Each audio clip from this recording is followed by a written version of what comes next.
নমস্কার বন্ধুরা, filmi Indian Bengali চ্যানেলে তোমাদের স্বাগত। আজকে আমি কাস্টওয়ে ডিভার্স সিজন 1 এর শেষ পর্ব এক্সপ্লেন করব। যারা আমাদের আগের ভিডিওগুলো দেখোনি তাদের কাছে অনুরোধ করব, ডেসক্রিপশান বক্সে লিংক দেওয়া আছে, ওখানে ক্লিক করে দেখে নাও। আর যারা আমাদের চ্যানেলে নতুন তাদেরকে অনুরোধ করব, তোমরা আমাদের চ্যানেলটাকে প্লিজ সাবস্ক্রাইব করে দাও, যাতে এরকম নতুন নতুন ভিডিও সবার আগে তোমাদের কাছে পৌঁছে দিতে পারি। চলো বেশি কথা না বাড়িয়ে আজকের এপিসোডটা শুরু করি। লাস্ট এপিসোডে আমরা দেখতে পাই সবাই যখন কাংবোর বাড়িতে সেলিব্রেট করছিল, তখন উহাক কাংবোকে ফোন করে বলে বাবার উপরে কেউ একজন অ্যাটাক করেছে। এরপর উহাক তার বাবাকে নিয়ে হসপিটালে চলে আসে। অন্যদিকে আমরা দেখতে পাই বংওয়ান একটা সুসাইড নোট লেখে। সে লেখে মিস সংকে সারা জীবন তার স্ত্রী হয়ে থাকতে হবে, কারণ এখন আমি আর তাকে ডিভোর্স দেব না, এবং মিস্টার লিকে আমি নিজের হাতে খুন করেছি। কিহো এবং কেওকে সারা জীবন আমার পদবীর দরকার পড়বে। বংওয়ান এটা বিশ্বাস করে নেয় মিস্টার লি আর বেঁচে নেই, সে ফিরে আর আসবে না, এবং সে ঘুমের ওষুধ খেয়ে সুসাইড করে নেয়। এরপর আমরা দেখতে পাই সমস্ত মেম্বার হসপিটালে পৌঁছে যায়। পরের দিন সকালবেলা পুলিশ যখন বংওয়ানের বাড়িতে যায়, সেখানে বংওয়ানের লেখা সুসাইড নোট এবং তার ডেড বডি পুলিশ পায়। এরপর পুলিশ কাংবোকে সুসাইড নোটটা দেয়। কাংবো এটা পড়ে কান্না করতে থাকে। এরপর ডেউ মোকাকে বলে যদি বংওয়ান মারা যায় তাহলে উহা কাংবোকে বংওয়ানের পদবি নিয়ে সারা জীবন বেঁচে থাকতে হবে। মিস সঙ্গের সাথে মিস্টার লির বিয়েটা অফিসিয়ালি রেজিস্টার নয়। তখন মনিয়াং বলে মিস্টার লি এখনও বেঁচে আছেন। মিস্টার লি যখন সুস্থ হয়ে উঠবেন তখন তিনি মিস সঙ্গের সঙ্গে বিয়ে করে নেবেন এবং কাংবো উহাকে তিনি দত্তক নিয়ে নেবেন। এরপরে যখন তিনি মিস্টার লিকে ইমার্জেন্সি রুমে দেখতে যান, তিনি মিস্টার লিকে বলেন কিভাবে তিনি তার জন্য বিয়ের নাটক করে গেছেন এবং ফটোশ্যুটও করিয়েছেন। মিস সং বলেন আমি সারা জীবন তোমার স্ত্রী হিসেবে থাকতে চাই। আর এটা শোনার পরে মিস্টার লি হঠাৎ করে জ্ঞান ফিরে আসে এবং তিনি কিছুদিন পর তার বিয়েকে অফিসিয়ালি রেজিস্টার করে নেন। এরপরে সিনে দেখানো হয় মোকা লেবারের কাজ করছে, যাতে সে অনেক বেশি এক্সট্রা ইনকাম করতে পারে এবং কাংবো উহাকের ফ্যামিলিকে দিতে পারে। এরা দুজনে নিজেদের চাকরি থেকে রিজাইন দিয়ে দিয়েছিল। অন্যদিকে আমরা দেখতে পাই কাংবো এবং উহাককে তাদের কোম্পানি আবার কাজে ফেরত নিয়ে নেয় এবং তাদের নতুন নামেই ফেরত নেয়। এরপর কাংবো এবং উহাক যখন বাড়িতে যায়, তারা তখন তাদের বাবা মাকে গলায় জড়িয়ে নেয়। এটা দেখার পরে কাংবো, মিস্টার লি, মিস সং অবাক হয়ে যায়। কাংবো উহাককে বলে আজকে এমন কি হয়ে গেল, তুমি তো আগে কোনোদিন এরকম ব্যবহার করনি। সে বলে যখন বাবা হসপিটালে ছিল তখন আমি বুঝতে পারলাম পরিবার কি, এবং আমি আমার ফিলিংসটা সবার সাথে শেয়ার করিনি। এরপর থেকে আমি আমার ফিলিংসটা বাড়ির সবার সাথে শেয়ার করব। অন্যদিকে আমরা দেখতে পাই রাঞ্জো এবং ইয়ংওয়ান মিলে সজুনের বিরুদ্ধে উকিলের সাথে ফ্লড মামলার রিপোর্ট করতে যায়। জাপানে সজুনের যেসব অ্যালবাম বিক্রি হয়েছিল সেই ব্যাপারে সজুন রাঞ্জোর কাছে লুকিয়ে রেখেছিল, যাতে সে তার শেয়ার ফেরত না নেয়। এখন উকিল বলে এই কেসটা জেতার চান্স খুবই কম, কারণ অলরেডি তুমি ওই টার্মিনেশন ফর্মে সই করে দিয়েছো, এবং সেই আরও বলে এই কেসটা অনেক বছর অবধি চলতে পারে। সজুনের কথাতে রাঞ্জো এবং মোকাকে বলা হয় মোকার অ্যালবামের একটা গান মোরের অ্যালবামের সাথে এক্সচেঞ্জ করে দেওয়া হয়েছে। এটা শোনার পরে রাঞ্জো রেগে সজুনের সাথে দেখা করার জন্য তার বাড়িতে চলে যায়। সজুন বলে মোকার অ্যালবামের একটা গান যদি দুরকমভাবে বাজানো হয় তাহলে অ্যালবামটা বোরিং হয়ে যাবে, এই জন্য আমি গানটা এক্সচেঞ্জ করে দিয়েছি।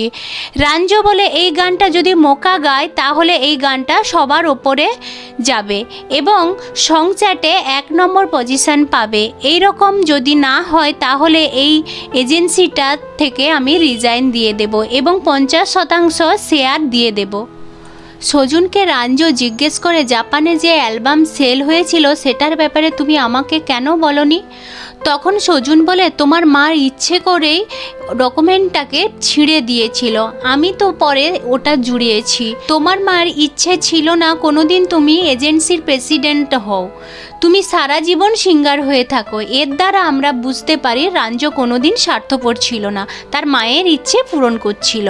অন্যদিকে আমরা মোরেকে দেখতে পাই, সে সজুনের সাথে লড়াই করবে বলে অফিসে চলে আসে, কিন্তু ওখানে মোকা প্রথম থেকেই বসেছিল এবং মোরে তাদের দুজনের গান এক্সচেঞ্জ হওয়ার জন্য একে অপরের উপরে চিৎকার করছিল। কিছু সময় পরে দুজনে শান্ত হয়ে তারা একে অপরের গান শুনে নেয়। এরপর রাঞ্জো যখন এজেন্সিতে ফিরে আসে, মোকা তখন রাঞ্জোকে বলে, আমি মোরের গান শুনেছি এবং গানটা খুব ভালো লেগেছে। এরপর মোকা এই গান এক্সচেঞ্জের ব্যাপারে বলে। তখন ওয়াক বলে, তোমার এই দুটো গান করার দরকার, তাহলে তুমি একজন সাকসেসফুল সিঙ্গার হতে পারবে। মোকা বলে, আমি সারা জীবন চেয়েছিলাম আমার একটা বড় ভাই হোক, তুমি কি আমার বড় ভাই হতে চাইবে? ওয়াক মানা করে দেয়। এরপর মোকা ওয়াককে কিছু পয়সা দেয়, যেটা সে এক্সট্রা কাজ করে রোজগার করেছিল। ওয়াক পয়সা নিতে মানা করে দেয়। আমি এবং কাংবো দুজনে আবার চাকরিতে জয়েন করেছি। এরপর মোকা ওয়াককে বলে, তুমি এই পয়সাটা কাংবোর বাড়ির ভাড়া হিসেবে দিয়ে দেবে, যেটা সে আমার জন্য কিনেছিল। ওয়াক অ্যাপার্টমেন্টের কথা শুনে অবাক হয়ে যায়। অন্যদিকে কাংবো তার বন্ধুর সাথে ডিনার করার জন্য ওই রেস্টুরেন্টে আসে। উহাগ এবং মোকাকে একসাথে দেখে কাংবো সেখান থেকে চলে যায়।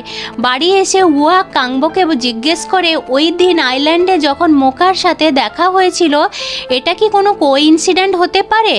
কাংবো বলে, না, আমি 15 বছর ধরে প্রত্যেকটা আইল্যান্ডে এই জন্য ঘুরেছি যাতে আমি মোকাকে খুঁজতে পারি। মোকাকে ওই দিন তুমি পেয়েছিলে কারণ তুমি আমার সাথে আইল্যান্ডে গিয়েছিলে।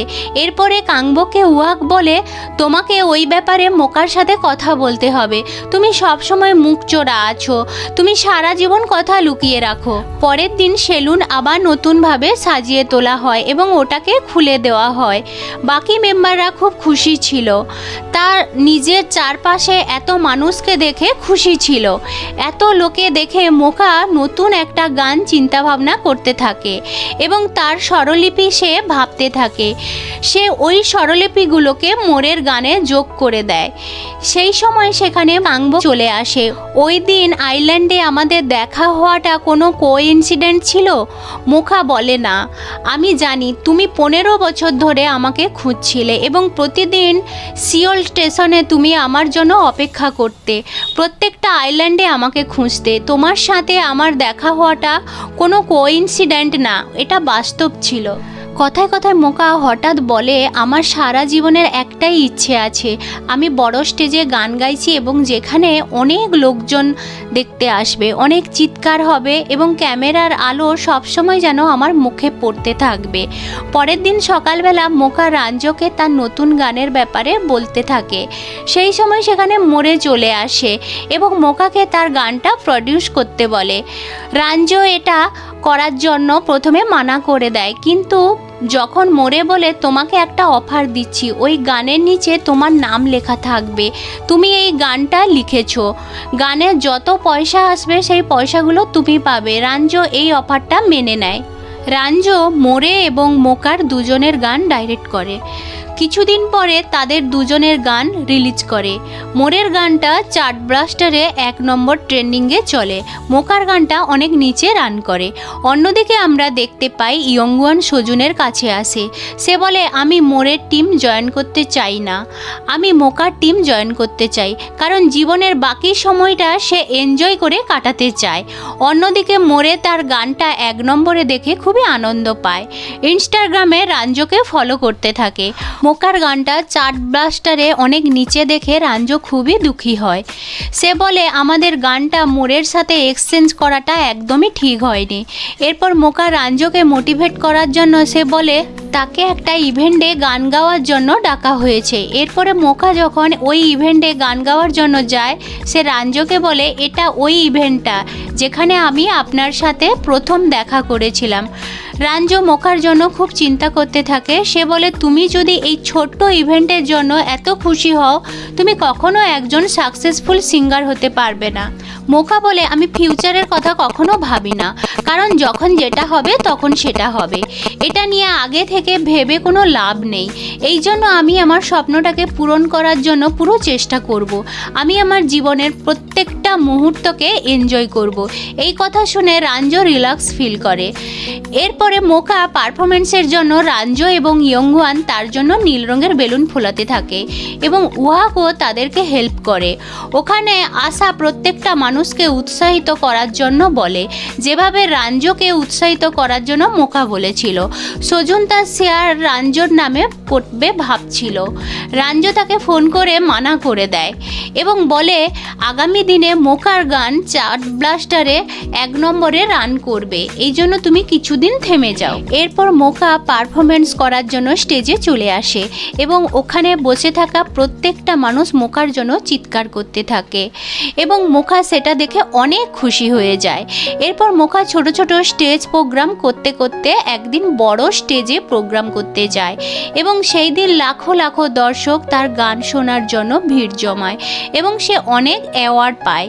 এপিসোডের শেষে মোকা বাড়ির প্রত্যেকটা মানুষের সাথে ব্রেকফাস্ট করতে থাকে এবং সে আনন্দের মুহূর্তগুলোকে ক্যামেরায় বন্দি করে নেয়।